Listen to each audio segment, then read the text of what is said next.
Live. This is 8 News Now at 6. The #2 man in Boulder City's government admitted today that for several months he used a city building as his personal motel room. Thanks for joining us tonight at 6. I'm Christiane Klein. And I'm Denise Valdez. The details revealed at a hearing of the Nevada Commission on Ethics, which stipulated a $1,000 fine as punishment.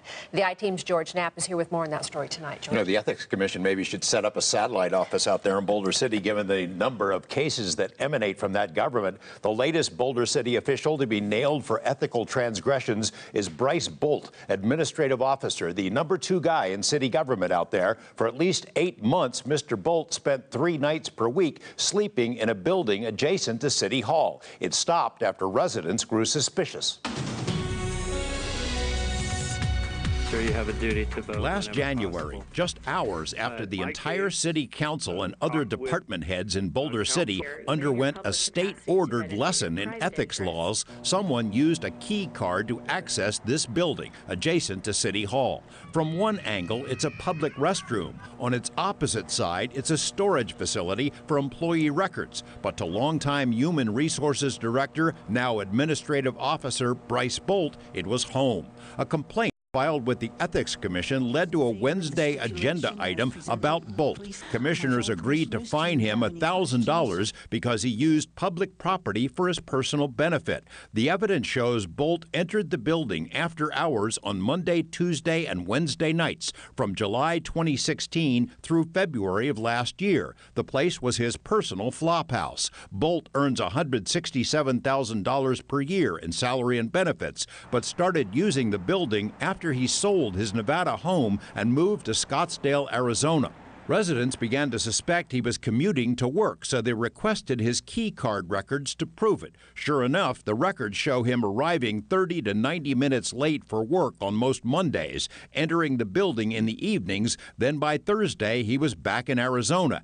After the records request was made, city officials suspended Boldt for 2 days without pay. But residents filed the ethics complaint, which led to an investigation. Mr. Boldt used his key card to enter the storage area on a daily basis, including approximately 162 entry times after the end of normal working hours over the course of 80 days. Boldt attended the ethics meeting by phone. The commission was told he cooperated with the investigation and agreed to pay the fine. 2 commissioners felt the fine wasn't enough and wanted a full hearing. They were outvoted. Sounds like we had one count or one willful violation, but we're not exactly sure how many times he spent the night and used this facility, this city-owned public facility, as his lodging, which I find totally unacceptable.